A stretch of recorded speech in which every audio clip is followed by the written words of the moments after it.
What's the problem that were you trying to solve? There have been three major technological shifts that have brought us to where we stand right now. The first being desktop publishing. With desktop publishing, all you need is a personal computer. You don't need all the expensive equipment anymore. The models like for YouTube, which they pay AdSense to creators. So what do you think about that? Is it still broken? You know, if you look at the stats in the creator economy today, only 4% are able to do it for a living. 96% are not even near minimum wage, right? We could take social networks right now. They dominate everything in distribution, media, attention, literally whatever it is. You cannot function today without that. Let's take Zuckerberg, for example. Do you think he planned on this? No, right? I mean, he built an app for a university, and then it gets more and more popular. You're not making any money off of this thing, and then what do you think? Oh man, okay, I don't know how to make money yet, but I'm getting more popular. Why don't I just get even more popular? Because the more people use it, the chances of me being able to figure out how to make money out of this grow.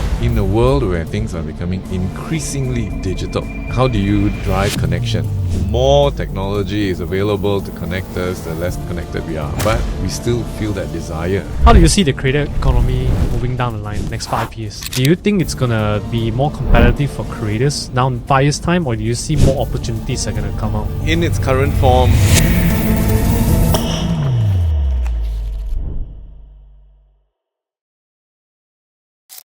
Hello everybody, welcome back to another episode of the Entrepreneur Journal.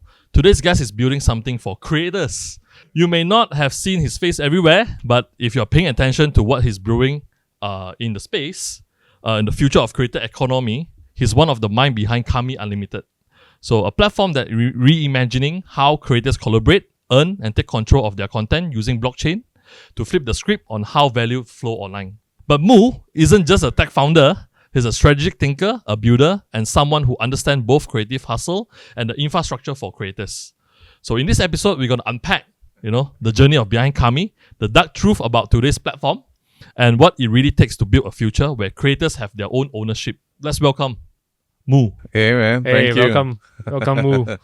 So Mu, let's get into the question. So Kami Unlimited, what's the problem that, were you trying to solve when you started Kami? I mean, I could come at this from a number of different ways, and this can be answered many different ways, but I think the summary is trying to answer the question of how do you move creators, and when I say creators, I really mean this across the board. How do you move them up the value chain, right?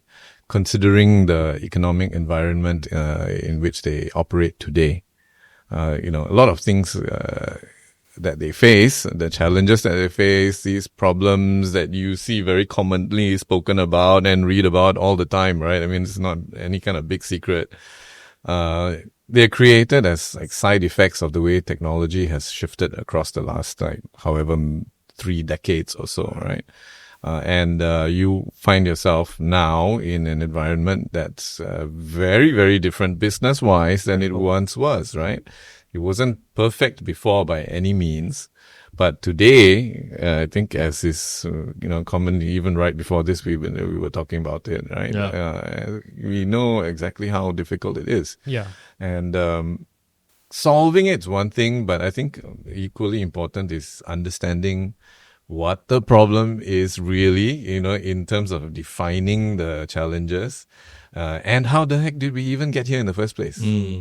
I don't see a lot of people asking that question or recognizing that, this is a situation that's complex, all right? And that has come about because things changed in many different ways, right? And the culmination of all of that is where we are now, right?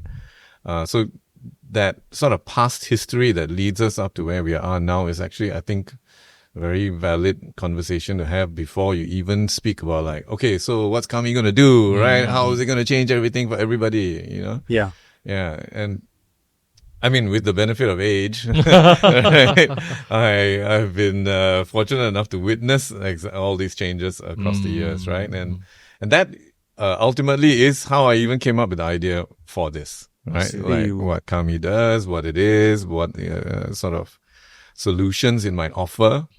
But rewinding right now, I mean, I'll just keep it super brief, right? We can go into detail if you like, but there have been, in summary, like 3 major technological shifts that have brought us to where we stand right now, right? The first being desktop publishing, right? And this was like, what, the 90s, the mid-90s, right?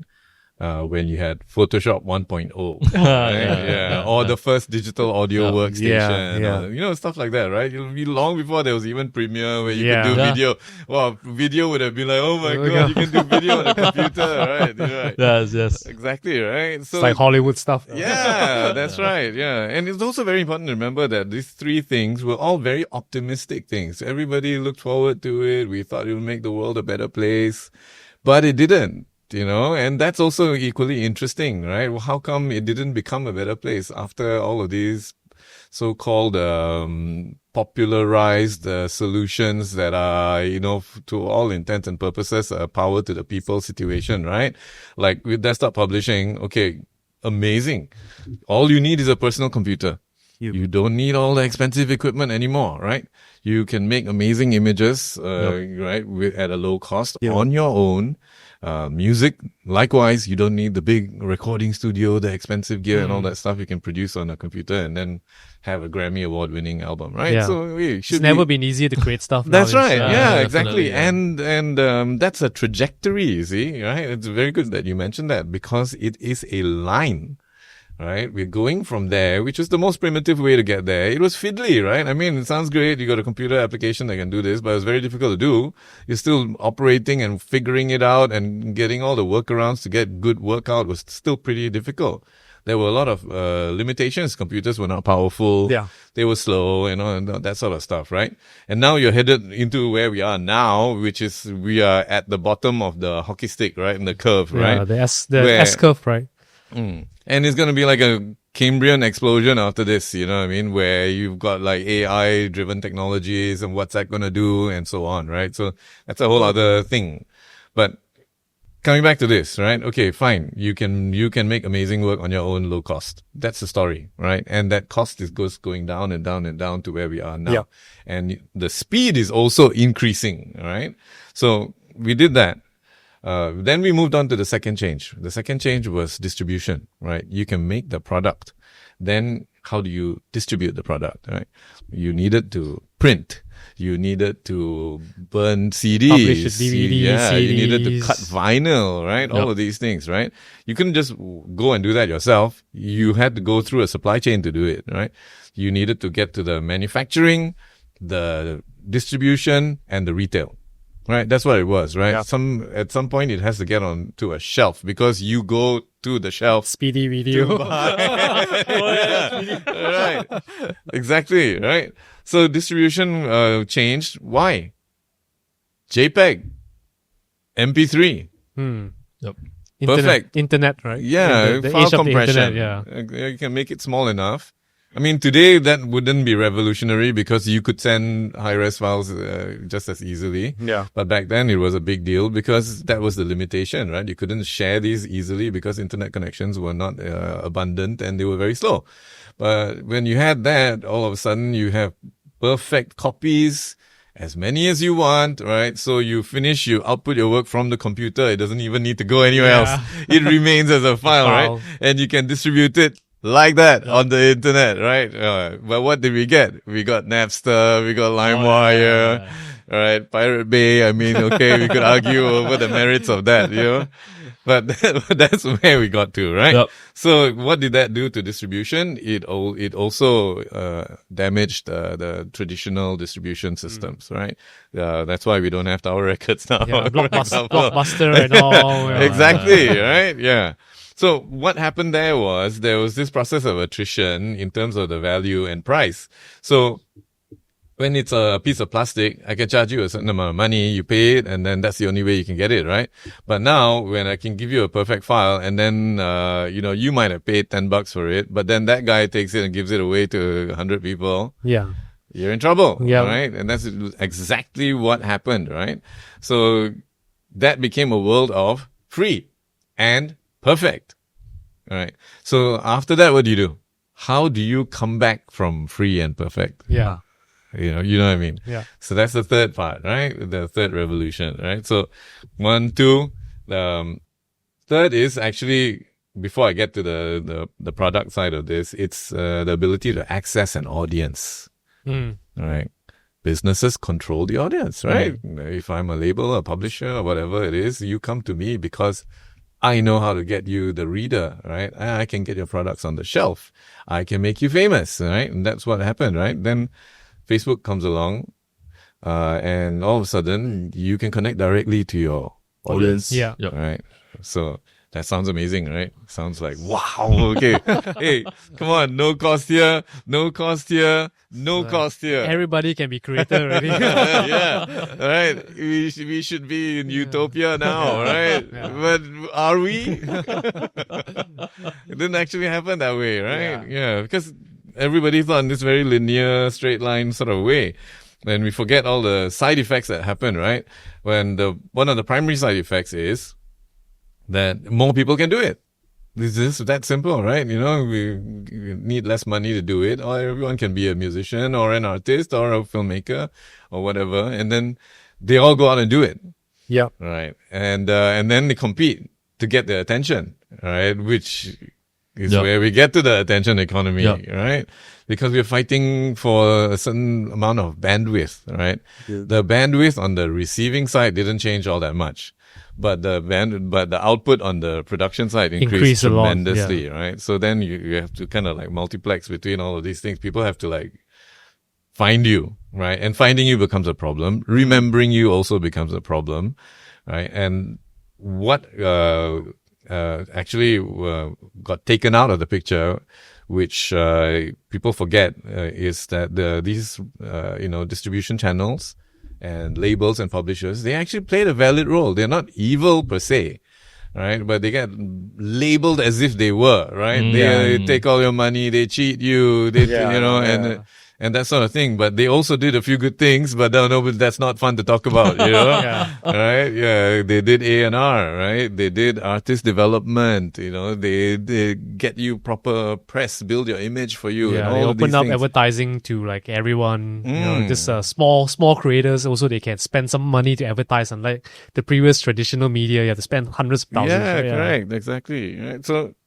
when you remove these things, you're actually removing filters. Okay, for quality. Because if you need to get filtered down, even if a lot of people made stuff, but the filter is there making sure only the good stuff gets to the shelf, it's easier to get attention. But when you remove those, everybody's fighting now, right? And then how do we do it? The only way we do it primarily today, social networks, right? Even the advertisers have now become customers of social networks. It used to be the other way around, right? So then, when you're trying to do that, then, hey, okay, good. You can do all of this straight line down to the end of the value chain. But you have to learn how to do all of those things that the filters did. You got to be a better manager. You got to learn how to do the business. You need to understand things like intellectual property and all the stuff you'd never want to know when you're a creator. All right. So accounting, for God's sake, stuff like that. Right? Who wants to know, right? Yeah. The stuff you dodge, right? Yeah. So now today, in this environment, the ones that you see and you know the names of, they all learned how to do these things. That's why you hear their names. Yeah, so treat it like a business, really. Your creation like a business. Exactly. Business. Yeah. And those are the kinds of people that can cut through the noise, right? And stay on your mind the whole time, right? Because staying on your mind right now is an expensive and difficult thing to do because your mind is like moving all over the place, trying to figure out what to pay attention to nowadays. Yeah, definitely. Because it's too much content to consume. Yeah, exactly, right? So now this, again, is all organically. It happened organically, right? We can say whatever the heck we want about like the big players and how evil they might be, right? And it's not like I completely disagree and I think they are angels, but also not fair to just make it a two-dimensional description. There's more going on, right? Like, we could take social networks right now. They dominate everything, and distribution, media, attention, literally whatever it is. You cannot function today without that. Yeah. Right. That is the platform of choice, right? So let's take Zuckerberg, for example. Do you think he planned on this? No, right? I mean, he built an app for a university. Yeah. You know. Share photos, share their social. Exactly, right? And then it gets more and more popular. You're not making any money off of this thing. And then what do you think? Oh man, okay, I don't know how to make money yet. Yeah. But I'm getting more popular. Why don't I just get even more popular? Because the more people use it, the chances of me being able to figure out how to make money out of this grow. Yeah, exactly. Right. I heard about like his story was mentioning one intern or his core team was asking him, "Wow, great, we have 1 million users now, but how do we monetize it?" Hey, don't worry. We'll figure it We'll out. figure it out when we get bigger. That's it. Exactly. Right. And they did figure it out. And what was the answer? The answer is, hey, man, I've got a lot of attention here from people who talk to each other every day. They share stuff. They can't live without this platform. But I can't make them pay any money for it. Right. You know, remember like WhatsApp tried to charge $1 a year. Yeah. Did anybody pay $1 a year? Did you pay $1 a year? No, right. Yeah, exactly. Right. So you gotta get the money from somewhere else. And who's that someone else, right? And the somewhere else is advertisers, right? Yeah. So when today we complain about the algorithm not showing you and not giving you organic reach and all that stuff. Why? Because they've got to figure out how to squeeze the ads in, right? Yeah. And every quarter you do your report to the board and the shareholders, right? What's your job? Number go up, right? I mean, that's basically your job, right? So the further you go, there's only so far you can push this before you have to start making some compromises, right? And when you start making those compromises, who gets affected by it? The guys at the bottom, right? The users, right? And who's creating the value? That's the irony. It is the users, right? Yeah. They are interested in each other. Yep. They're not interested in the advertiser, right? Yeah. The advertiser is trying to squeeze in between, like, hey, well, you guys are talking.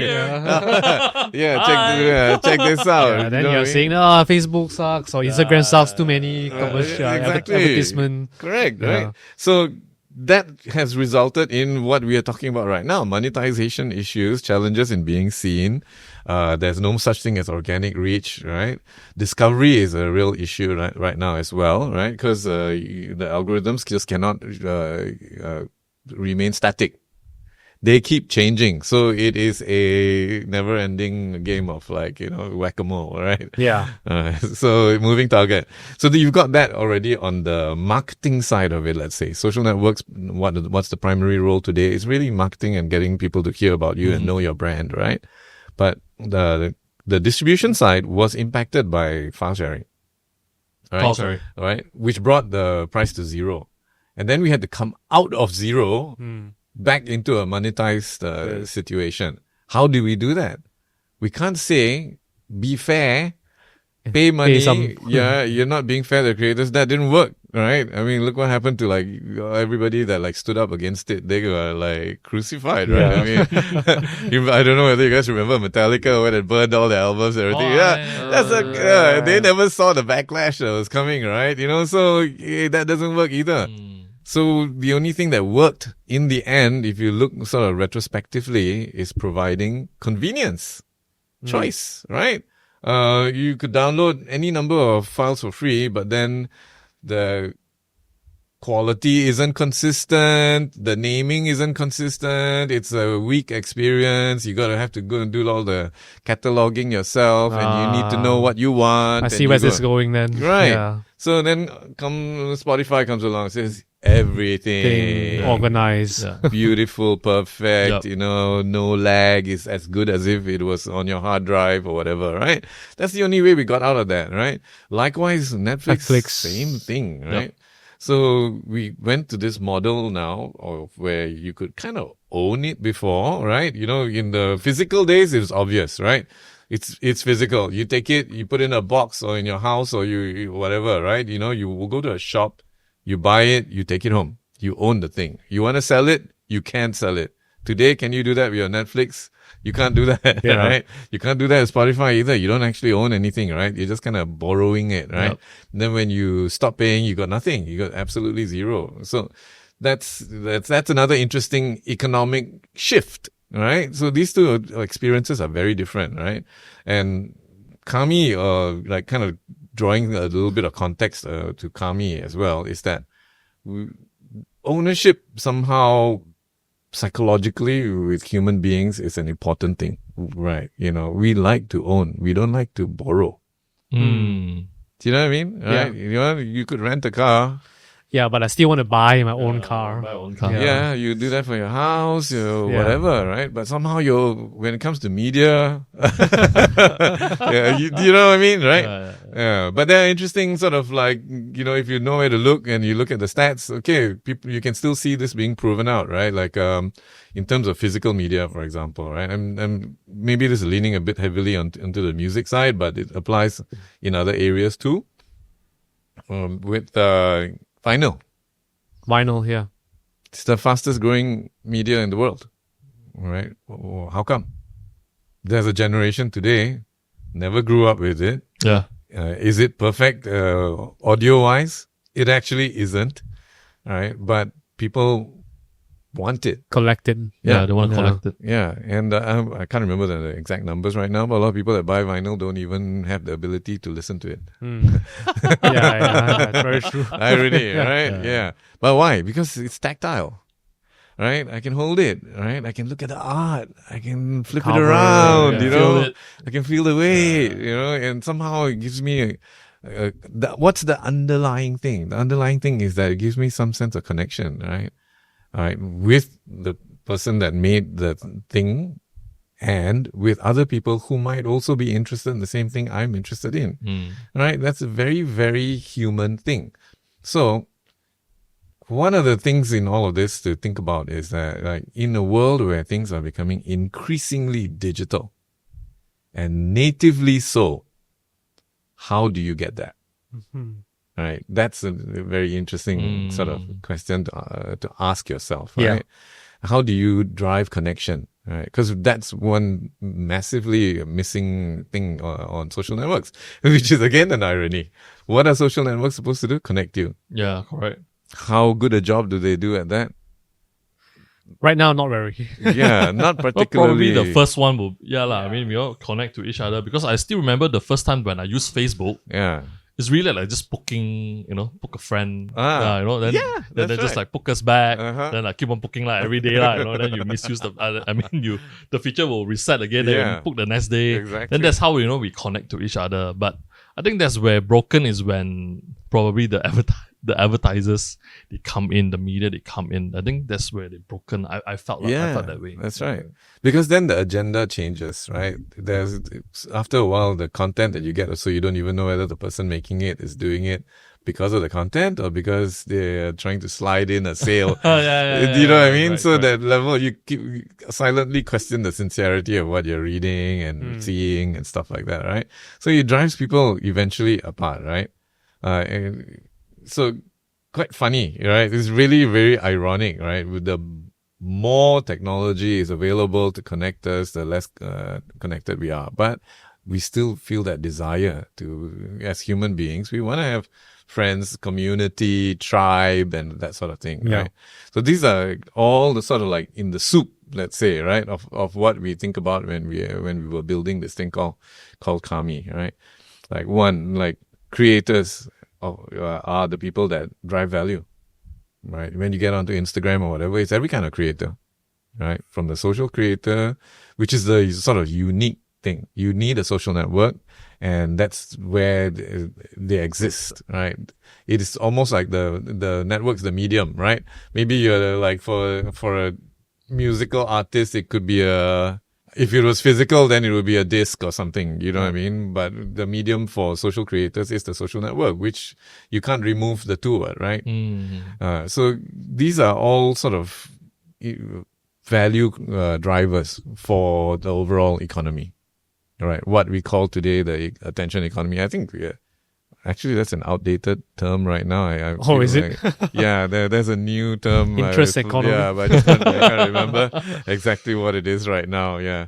So these things kind of like propagated by these early networks, right? And this is actually where the very interesting things come about, because any one of these dominant platforms today, they exist because they solved a problem and then they built such a large base of users that they generate a huge amount of network effects, right?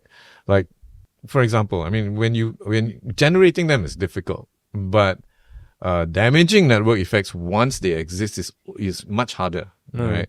I can say today, Daniel Ek, Spotify, right? Is 660 million euro to go and invest in military startup. You go from like, hey man, you're the guy who's like music, right? You're investing personally. I think I don't know. I mean, like, but that's a heck of a lot of money, right? To have lying around to invest in military technology, right? All the while having like musicians complaining about how little they get. And then you're not supposed, you say you're not actually making that much money. Well, all of a sudden you've got that much money. Something just doesn't quite, make sense here. Do you know what I mean? Right? But even in the face of that and the massive onslaught that might happen afterwards where everybody says he's the devil incarnate or whatever, are they going to cancel their subscriptions? How many? I feel just as strongly, but I've got a Spotify subscription still. I do have one. Me too. Do you know, Me too. do you know what I mean? Right. Yeah. Because I'm still somehow addicted to the convenience and whatnot, right? Yeah. So this is all super interesting stuff when you really think about all of this stuff, right? Yeah. But that is actually the net takeaway, right? In a digitalized world and an interconnected world, especially driven by the internet, everything is about network effects. Right? And how do you generate and harness these things in ways that are more meaningful and valuable to the people that create the value? That's where we are right now, actually, right? And that's why I went through that sort of like curve of explaining all of these different steps along the way, right? Because we've come to this place quasi-accidentally, right? And all these platforms have evolved in ways even they didn't predict, right? They cannot change, right? Because it's such a successful model and they've built gigantic user bases and gigantic capital bases on those business models, right? Any change to those business models will impact the bottom line. It will impact their growth. They are not in a position to shift or change in your favor, even if they wanted to. Really, they can't do it because they need to please the shareholders. Come on, I cannot be the CEO of a company and tell people I'm making decisions that are going to make the owners lose money, right? Yeah. Do you know what I mean? Oh, why? Oh, it's for the good of the users. do you get what I mean, right? Yeah. So they can't do it. So what's next? What can replace something like this, right? If you look back through history, right, every time there has been a seismic shift, right, what has been the new incumbent, Every single time, it is always some type of disintermediation, right? Where there were businesses or individuals like controlling certain areas in the supply chain or the value chain and some kind of change around them, primarily technological, changes things. And all of a sudden, these guys destabilize. They lose their position in the game. And a new player comes in that solves the problems that were created here. And eventually it starts to pocket and pull and consolidate, and then they become the new titan, right? And it's actually at each point, right, it is becoming more and more centralized. All right. These companies are becoming gigantic. What used to be 10 or 100 companies now become one company. Do you know what I mean? Yeah. Right. And so kind of like to the point where it's almost unfathomable what could displace businesses like this. How could you do it? Right. Even if you had a young upstart company, let's say like Kami show up today, right, and suddenly take off, how would you ever be able to grow to that size? Could you actually compete against them, right? And the answer is, if you're trying to do it on the same cost basis and the same sort of business model, no. Absolutely not, right? There's zero chance that you would be able to do anything like that. The only thing that can replace them will be the same type of seismic shift that occurred before. More disintermediation, right? But now, when everything has consolidated into the gigantic companies, how do you disintermediate and then keep it fair? Are you just going to end up becoming another big even further consolidated. Do you know what I mean, Yep. right? So that's where actually the sort of the root of the design I see. enters the picture for us, right? This is at the crux of the thinking, right? We have a goal, right? We want to improve the lives of creators. We want to make it fair to the people that are contributing value. There are ways to do it. And new technology offers new options.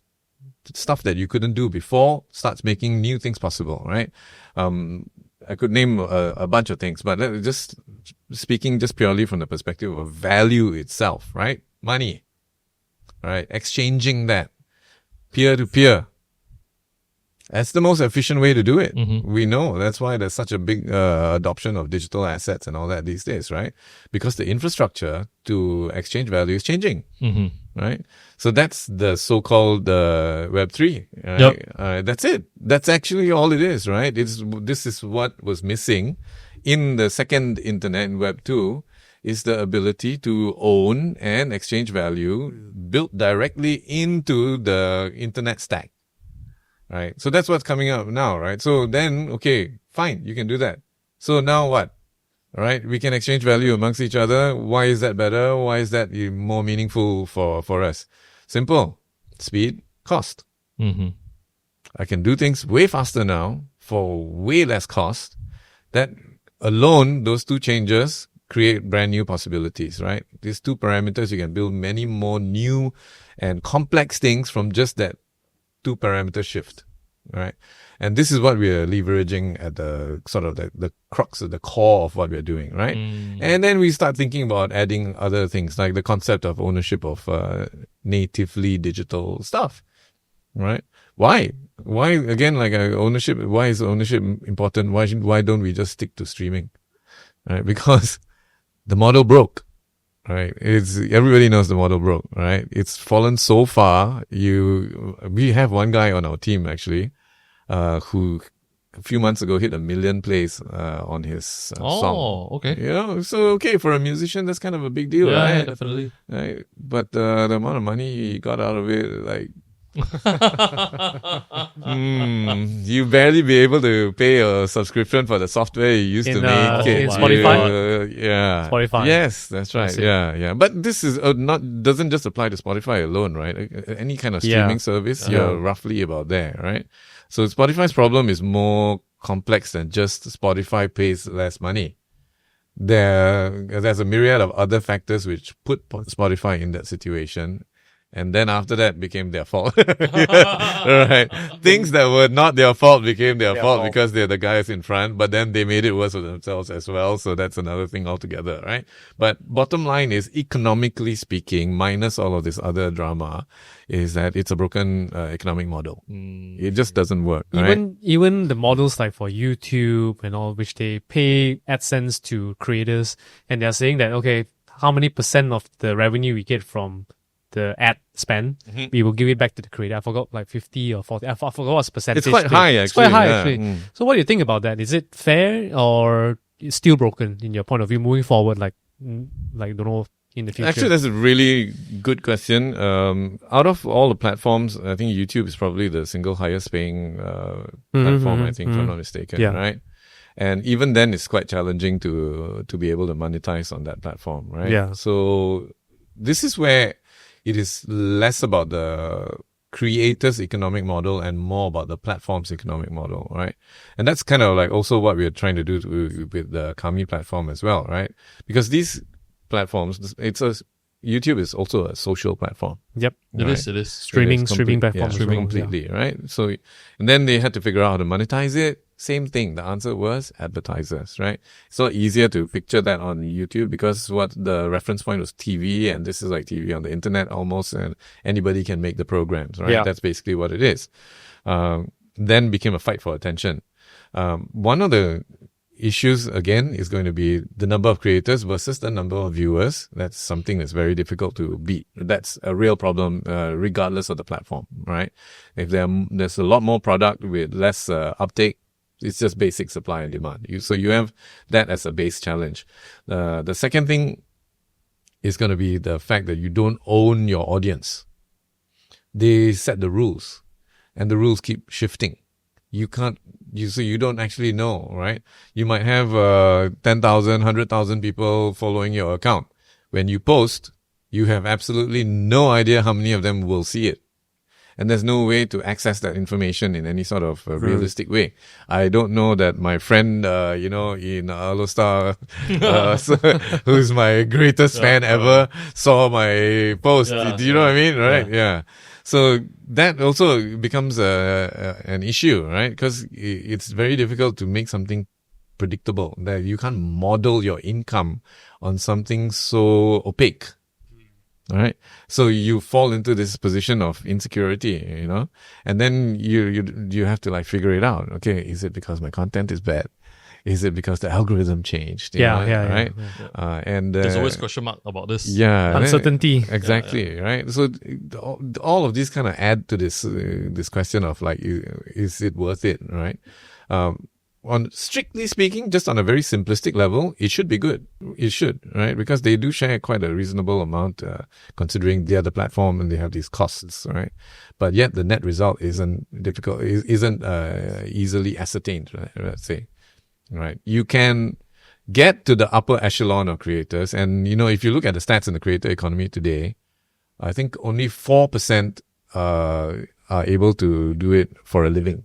Out of 96% are not even near minimum wage, right?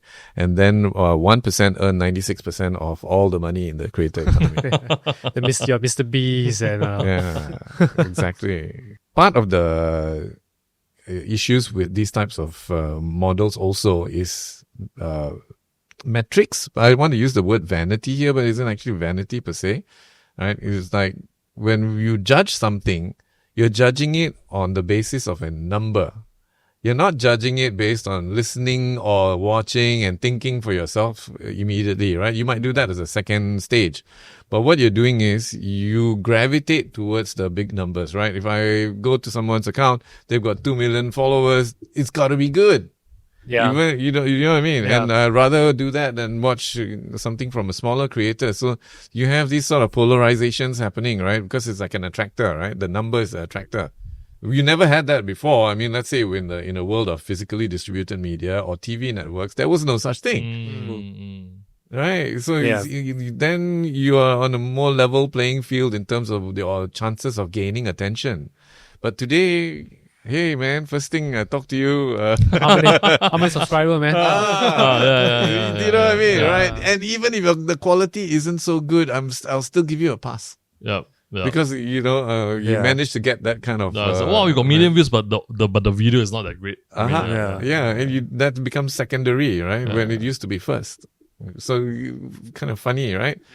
Now, these are kind of byproducts of these early social network designs. The networks were designed that way because, again, like I said, it's organic, right? They didn't have a plan. They ended up here. You use the example of poking. Yep. All right. That became this, right? The likes, remember? The likes, All right. Now with love and other emojis came in. Other emojis came in. That's right. Correct. But the universal idea of a like is now there, right? Embedded in our brains forever, right? If it's not the thumbs up, it is a heart, right? And that's how you vote for quality and how the algorithm decides what's better and what isn't, right? So these things are pretty tricky as well because they lean in favor of the broader audience. What about the niche audience, right? They don't have the big numbers, right? So how do you tailor for them then? You get what I'm trying to say? It becomes like sports. Yep. Right, So these are the things that add to the challenges, right? So, and like I mentioned, I use the term rent an audience now. So in all of this right now, the risk is within the fact that even if you acquired all of these numbers, if you violate policy at any given point, then you get banned. Yeah. You lose your channel. You lose your channel. You lose everything that you have. Yeah. That's whatever that you built. Yeah. Right? So would you ordinarily be willing to take those kinds of risks in any other kind of business? Absolutely not, I'd say, right? But somehow here, the stakes are high enough. But no one thinks about it. You just kind of accept it, So these are characteristics of what are called phase one social networks, right? And it's not me coming up with the terminology, right? This Zuckerberg himself said this, right? So these are the early networks. They have certain characteristics and they're built on certain business models. And that's just how it is. They can't change it, right? So now the only possibility right now is what comes in terms of possibilities from the future. And when it comes to possibilities from the future, they need to be different and better in other ways, right? In order to grow, right? And this is the phase 2 era, right? Where maybe it's not such a gigantic monolithic kind of network anymore. The networks start to branch out, right? And focus more on certain interest areas, a bit more niche, but they go deeper and they attract people which are more suited for those types of networks and content and so on, right? The interest media, something like that. Yeah, so like, and what's interesting with this sort of structure is that they could have the same underlying population, right? The population could still be massive. It could be like, okay, like 1 billion people, but there could be many front ends connecting in to this underlying number of people, right? So people, we always have more than one interest, right? Yeah, definitely. It's just that these now become more tailored, right, for us, and we know where to go for what. So it doesn't become so noisy and chaotic and all that sort of thing, right? So that's where the prospects might change. And then when you have the ability to also exchange value directly inside these networks, then you bring a new dimension to it, right? And that's basically the entire lead up to what it is we do at Kami. Right? This is the backstory, right? This is what we're trying to do. We have built a whole slew of solutions to help solve these types of problems, but they address a few primary things: ownership of your own audience and your data, right? This is very, very important to us. We at the architectural level of the platform is already built that way, right? For you to own your account, you own your customers, your audience, right? They belong to you. They don't belong to the platform. You need the data, you get access to the data, all right? That's important just for economic stability in your business, right? Then it is about interfacing directly with your audience in ways that allows you to monetize directly, where you don't have to levy such a gigantic tax on it, you know? And when you take the advertiser out of the equation and the business model does not rely primarily on advertising, then the algorithms behave differently. You don't have to design the algorithms the same way anymore as you do in the older networks.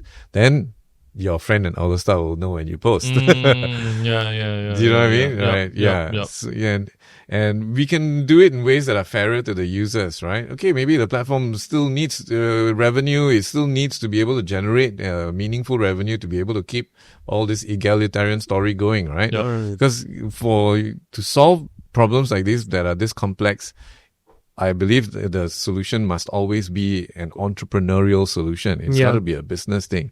Because what's the other option? Activism, right? And I really don't think activism is going to get people anywhere, right? Complaining about the problem and saying, do something about it, right? The best way is to just create something different.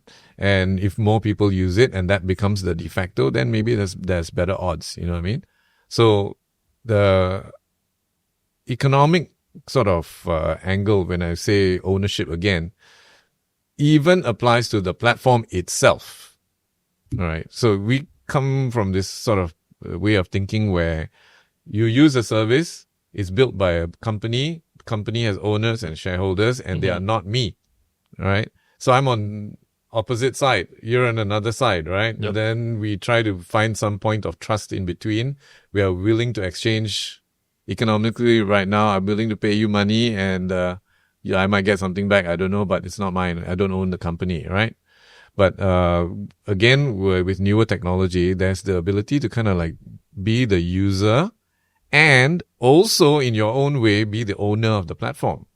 So that is important, right? And that's where all this like tokenization and all this stuff starts becoming meaningful, right? It's not just some kind of big word people throw around, you know, because then fractionally you can own and it's liquid and, you know, you can get in and out of your ownership easily. So it makes it a lot easier for people to have this sense of belonging to the service itself. Okay, I like using the service. I want a piece of the action because I believe in it, and I might even have a say.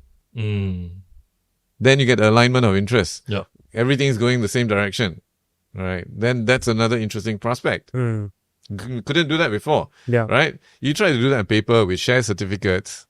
It's impossible. Yeah. Right. I mean, hey, if it's $1 million and, I have to issue like 1 million share certificates, and then later on, the guy with his one share certificate wants to sell it to the next guy, you got to pay the lawyer like $5,000 to do your $1. Do you know what I mean? Right? Yeah. So it's like right now it's like a mini stock exchange in the platform itself. Every sort of tokenized platform is actually like that, right? But it's building tooling on top of that to make it easier for people to do this. So just to simplify, basically what Kami is a Web3 Instagram. Would you say so? That's a very good X for Y kind of comparison. But I think a better way of looking at it would be it's an amalgamation of a lot of stuff that you're familiar with, one of them being Instagram, right? So it would be varying amounts of Instagram, Spotify, YouTube, exactly, Patreon, so Web3, Kickstarter, these things all kind of exist separately because they all came about at points in time where this was a problem. Somebody came along, I'll start a company to solve the problem. And then now you've got like 10 companies solving 10 different problems. But for me as the creator, I'm now spread across all these platforms. I have to be everywhere. All right. And it's pretty exhausting because it's all fragmented. I got to go here to do this, there to do that. And they all behave differently. The rules are different. And even the types of content, you guys, I'm sure know better than anyone else, right? The content is different too. Yeah. So how much time do I have to do all of that and still be a creator without getting completely exhausted, right? And again, like, this idea of doing business, we mentioned that, right? That's literally the environment shift that we were talking about earlier, right? How many creators know how to be business people? Yeah, true. Not so good. Are there platforms helping them do it? Do any of these platforms do it? Not really, right? And can new technology be applied to helping them do that? Yes. Who's doing it? I don't see anybody yet. All right. We're doing that. All right. Right. We want to basically, in very, very simple terms, the amount of time that you have in a day, we want to give creators back much, much more time to focus on the fun part and have the technology do the heavy lifting on the not so fun part. All right. So this is what it's going to be. Right. So if you took all of those X for Y examples, put them into one place, now you can build whole new kinds of products. You could build products that have a little bit of everything, right? So then that's how products work on the platform, right? When you come and look at something on the platform, it does actually sort of look like Instagram, right? But it's not the place where you go to post a picture of your breakfast, right? Unless you want somebody to buy a picture of your breakfast. You know what I mean? I use this example all the time when I explain it to people, right?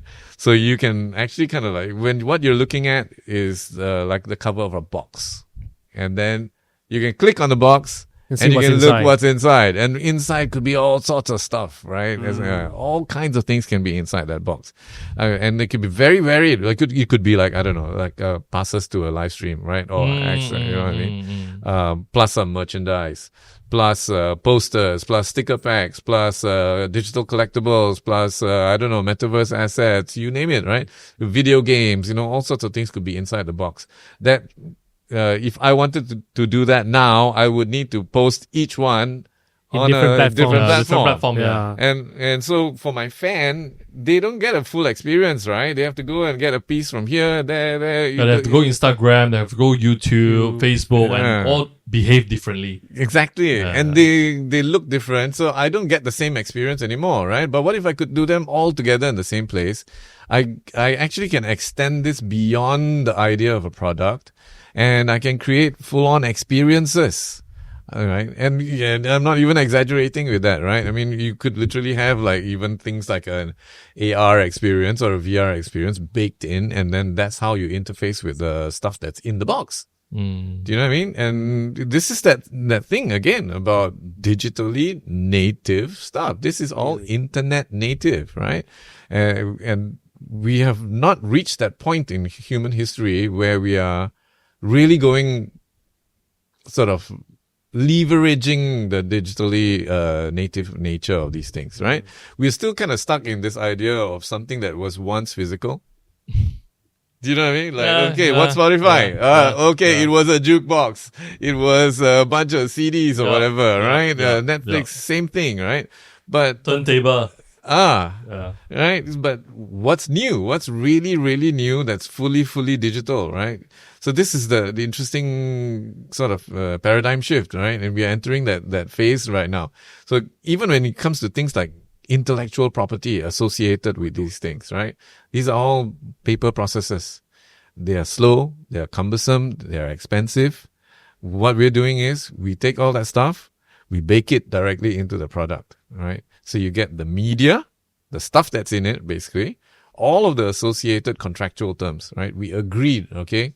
3 of us got together, we decided to make something. We really don't know how popular this thing's going to be. Okay, we just met, right? I think it's going to be great. No idea, right? But let's work on it together. Yep. Okay, we split the money. Okay, 20% for you, 30% for you, 50% for me. My idea, right? Okay, cool. If we didn't have some sort of enforcement somewhere, what happens next? What happens next, right? You know, it gets sold and then dispute and everything. Yeah, I don't know how many you sold. Right. And, maybe I know, what if I actually know? Oh, hey, man, we thought we were going to sell 20, we sold 1,000. But where's the money? Can you send it to me, please? And the guy might go like, how much did I promise you again? Do you know what I mean, right? Yeah. So here we get to handle that upfront. All of that stuff, when you publish, and I use the term publish here because it is a pathway towards publishing. You publish, it gets embedded, baked into the product itself, together with the intellectual property rights, and off it goes. No dispute possible because it's completely immutable from that point onwards, right? And everybody who worked on it gets credited automatically, right? You'll see their names, okay? This guy did this guy did that, and all that stuff. So this is the blockchain that you're talking about, Yeah. right? Is it the blockchain? Yeah, behind Smart that. contract, yeah, right? Exactly, Yeah. right? Yeah. So it's all smart contracts and NFTs and all that sort of stuff, but you're not buying NFTs. So just to make it clear to the audience, Web 2, you always have a centralized party who controls all this stuff, like Google controls Google Chrome and YouTube, Yeah. Web 3, decentralized, the user controls it through using blockchain technology, smart contract and everything. Where they own it. They own it, right? Yep. So that's a fair way to assess it. That's a very good way to look at it, Okay. right? Yeah. So now we established Kami is like a Web 3 super platform for creators. Yeah. Right. So Yeah. that is a good way to put it. Right? Yeah. Instagram, YouTube, Spotify all combined together and becomes like a marketplace, a shop that you can open in a It's maybe like a super app. It's like a, yeah. like Physical world is like you open up a shop in a mall or something. That you Yeah. have all your product in there, but it's digital. Yeah, Right. that's right. Yeah. Right. Yeah. Okay. And this leads me to my next question. Who are the people who's going to buy? Who is the target audience to come in to buy the products from the creator? Whereas there are free content to be consumed in YouTube, TikTok, or whatever that is. Yeah. Other stuff. Why should someone go into Kami and buy it from the creator who created something which probably I can get something for free, like all the similar content in YouTube and stuff like that? Very good question, right? So again, I'll use a real world example, right? That guy earlier that I was telling you about, the 1 million plays on Spotify. Yeah. yeah. It's a very good example. We actually have several different examples, like of people that we work with that are like this, right? They've done all of these things. They've been on social platforms and they faced all of these challenges, and they found other ways of solving these issues career-wise and business-wise as well, right? This is that idea of monetizing from a smaller audience, but a more loyal audience that you build and you own. Like when I say own, I'm talking about you own a relationship, right? That's the idea here. Right now on regular social networks, it's very difficult to build a relationship with someone. You don't actually know who they are, right? Yeah. So how do you even say, hey, Joe, or whatever it is? You can't do that, right? So that already by default, you can't build these connections and keep these connections very long. But with Web3 technologies, you introduce the ability to do that. Even not necessarily by me knowing your name and what you look like and where you live. I know from the way you have interacted with me when you buy my products, for example, right?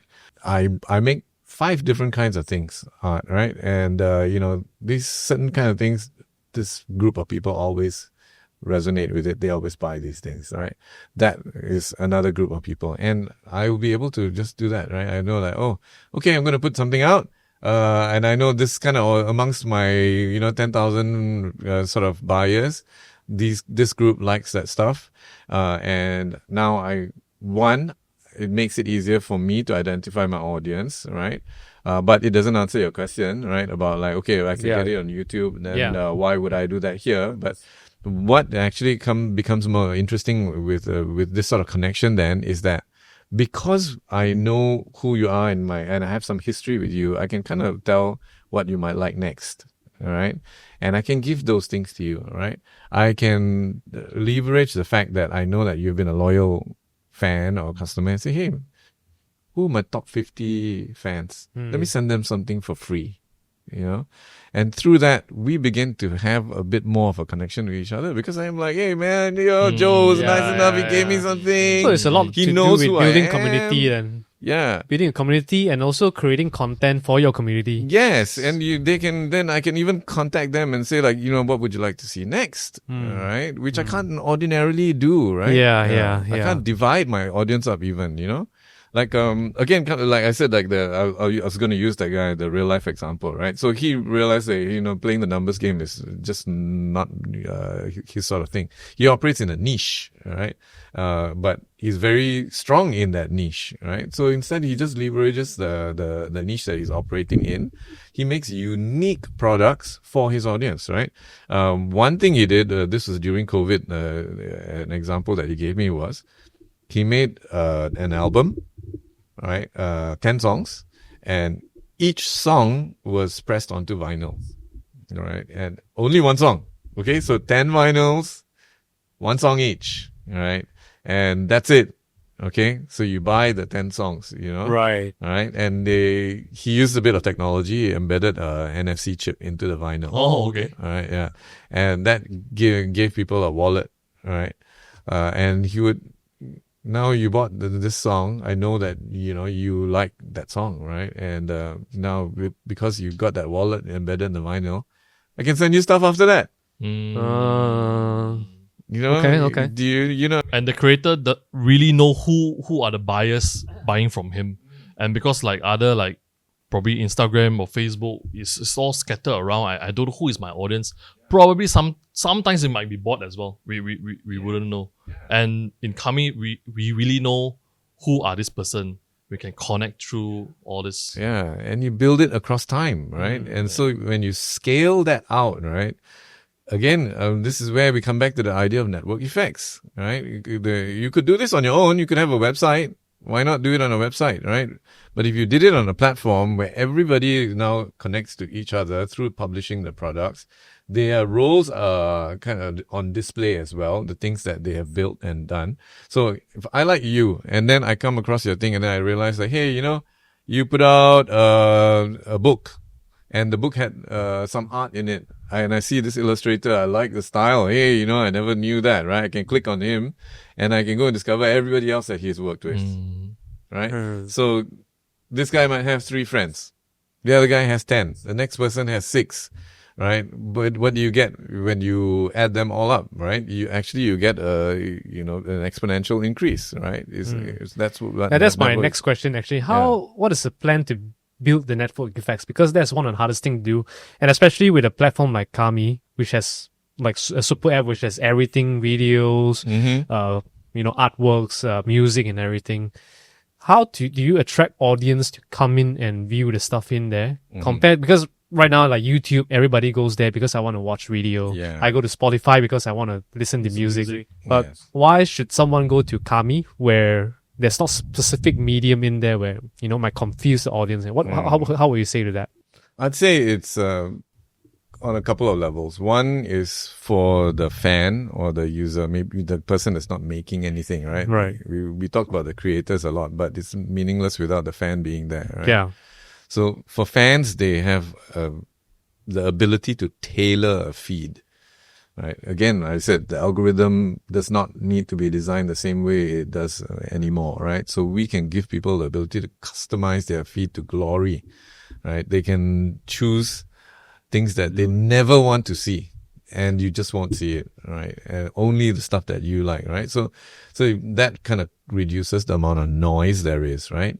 Now, the fans can also play a secondary role, which is a very interesting thing, because in that way they become creators through taste making, right? Because what you're talking about is discovery. This is the biggest challenge on any kind of network today, right? Something comes out 2 weeks later, everybody's forgotten about it because it gets buried under a whole new to mountain get of people on board is the hardest. Right. So what gets you around that? What gets you around that basically is a combination of a bit of technology. There will still be algorithms that fuel discovery and try to be as intelligent as possible in driving discovery, but nothing beats people saying things about stuff, right? And this is where the fans can play a big role.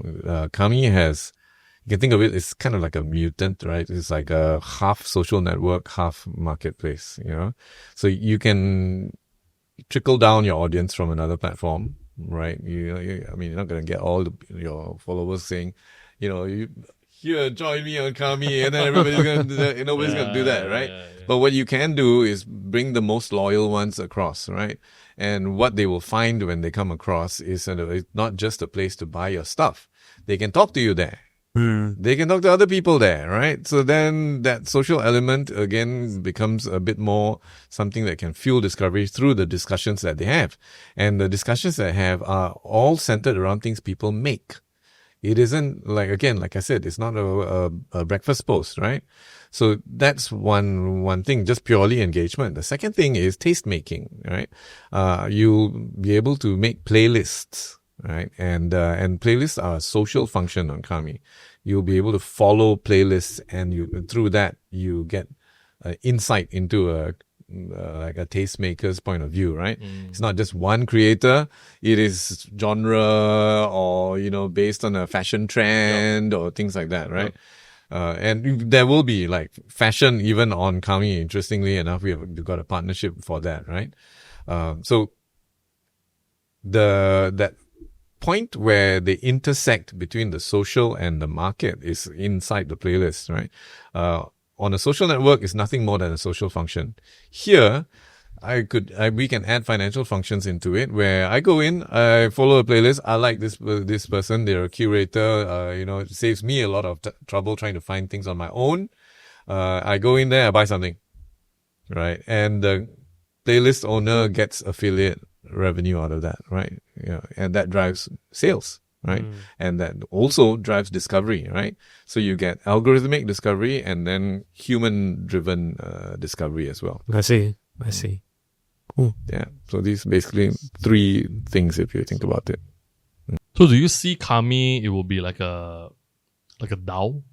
Oh, yeah, there are plans for that. Yeah. Further down the line though. Yeah. I see. Just very quickly, explain about DAO for the audience.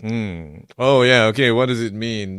Distributed decentralized autonomous organization, yes. right? Yeah. So that is, loosely speaking, an alternate, software-driven organization, right? An alternative to having a company structure, where there can be governance from the members of the organization in a sort of more democratic fashion, right? Where people can vote and then make decisions on where things go. They govern themselves, obviously. Yeah, that's right. And that's where the meaning of decentralized comes in as well. Yeah, that's right. So,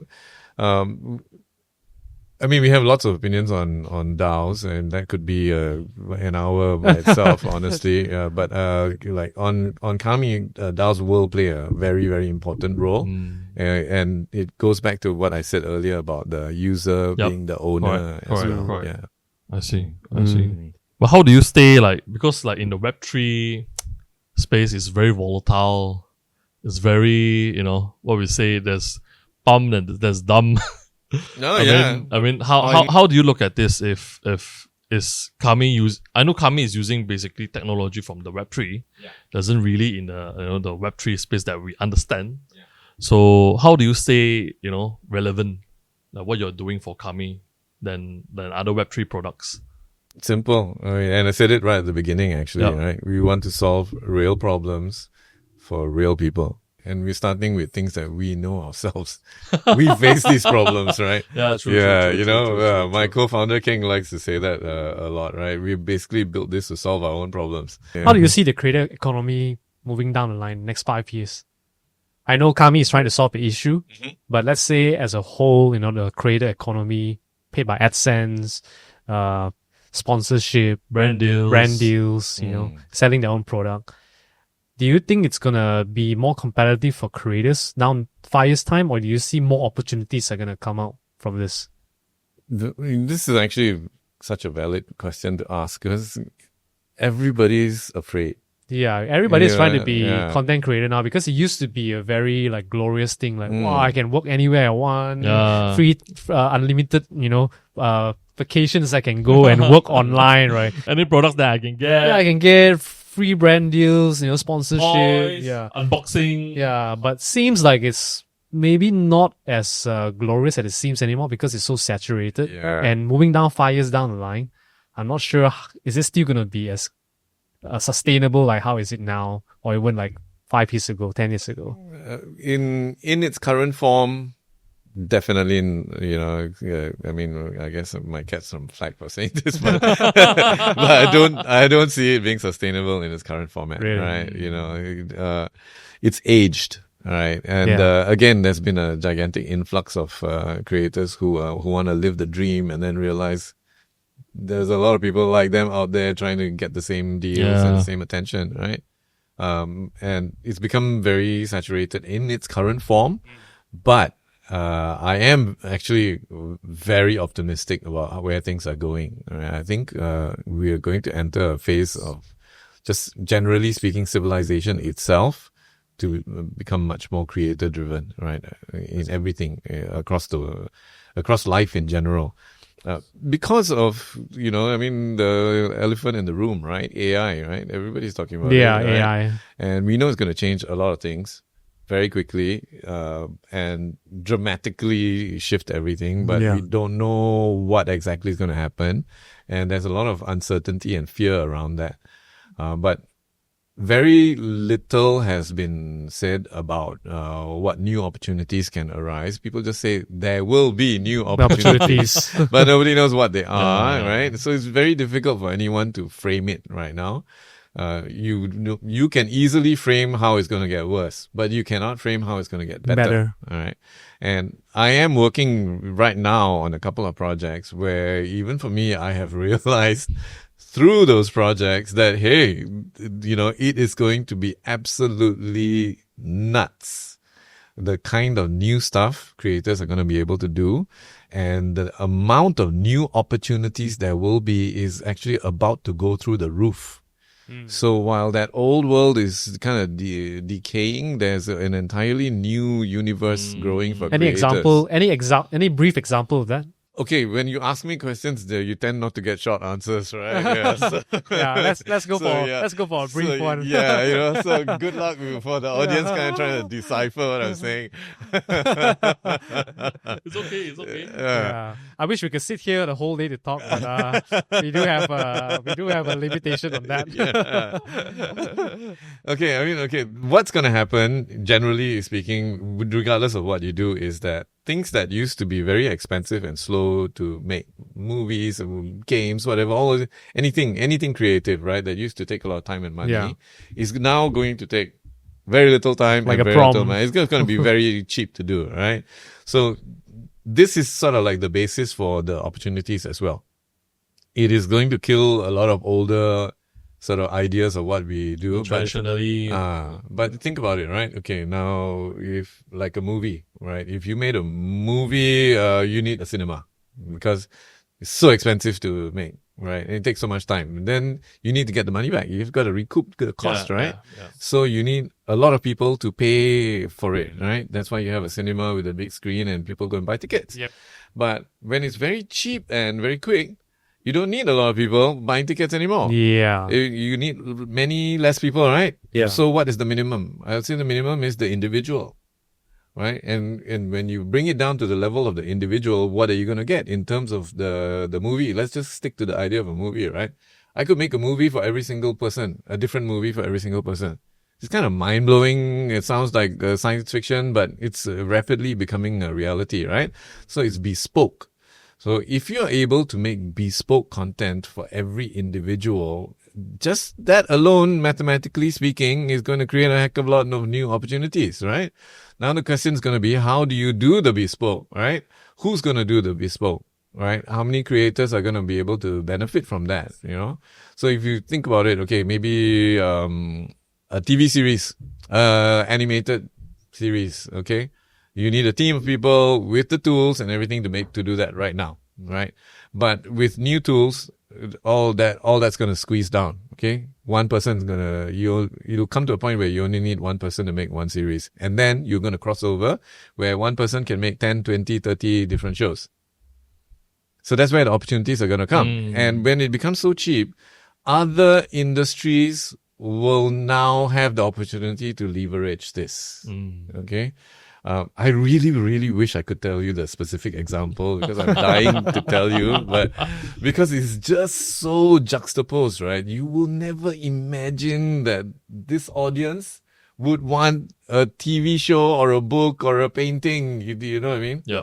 Right. And okay, broadly speaking, maybe not very useful information. I'm sorry, but scientific research and animated TV shows are typically no relationship. What the heck would a researcher need a animated cartoon for? But that's the kind of thing I'm working on right now, right? That's going to give many, many creators the opportunities to create these things. Meaning you can work on different genres which you're not expert about as well. Yeah, industries which never relied on things like content and media will rely on content and media, right? And that's also the reason why even when I walked in just now, you were talking about storytelling, right? I was saying storytelling is going to become so important. Yeah. And if storytelling is important, creativity is important, and creators will have a role to play, right?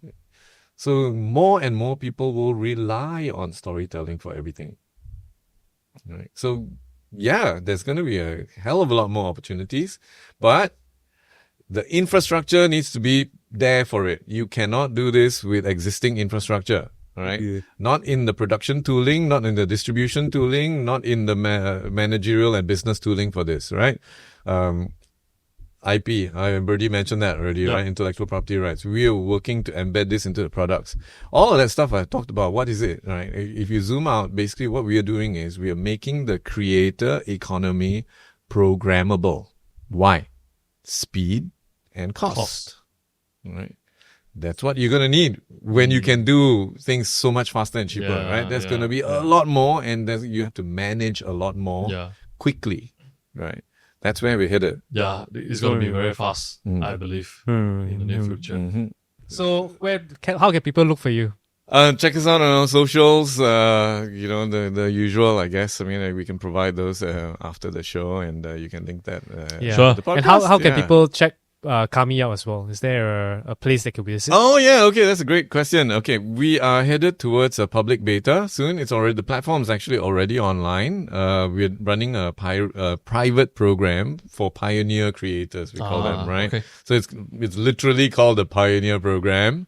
You guys were on the first call, right? We went on that one, right? Yeah, that's right. Yeah. So I hope I gave you more insight into like what's actually going on. It's difficult to kind of capture all of that, right? Yes, you know what I mean, right? Yeah. So that's still ongoing, up to the point where we open to the public. Tentatively speaking, it would be at the end of August we open to the public. But anybody who's interested to find out more and know more, please just go and fill the form out, right? We've got a very simple 2-minute form. We'll get directly in touch with whoever qualifies, at least at this stage, right? Yeah.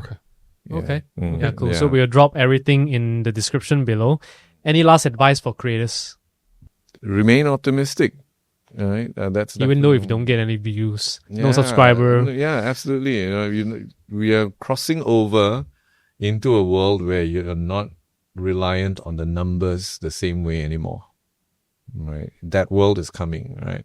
This older generation of stuff will eventually fade because better stuff is coming, right? So there will be a lot more opportunities, and there will be a lot more sort of fairly distributed income for creators as well. You know, the middle class, like remember just now I was saying 96%, right? Yep. Yeah. Below the subsistence line. You know what I mean? Minimum wage, right? Newer technology is going to bring that back into line again, and there will be more of a middle class where you don't have to be rich and famous and popular to be able to make a living from this, right? With a smaller audience, you'll be able to make a meaningful living, and that's all right for most of us. Yeah, so thank you, Moo, for coming on the show and sharing everything about about the content creation or creator economy, and also creating a platform to help creators. Yeah, man. Yeah.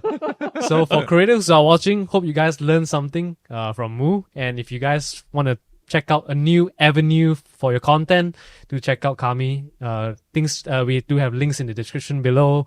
And thanks, Moo, once again for coming onto the show. All right. Yeah, if you guys enjoyed the conversation, please do us a favor, like, subscribe to the channel, like this video, of course. Leave a question for Moo in the comments if you have anything to ask about content or Kami. Creator economy. Yeah, creator economy. And Moo will try his best to answer as detailed as possible. Yeah, I will, man. Yeah, I'll just turn on the transcription mode. Yeah. Yeah, and once again, me and Steven is going to sign out from this conversation. And if you guys discover this journal, don't keep it to yourself. Share it to the world. See you in the next one. Bye-bye. Cheers. Cheers.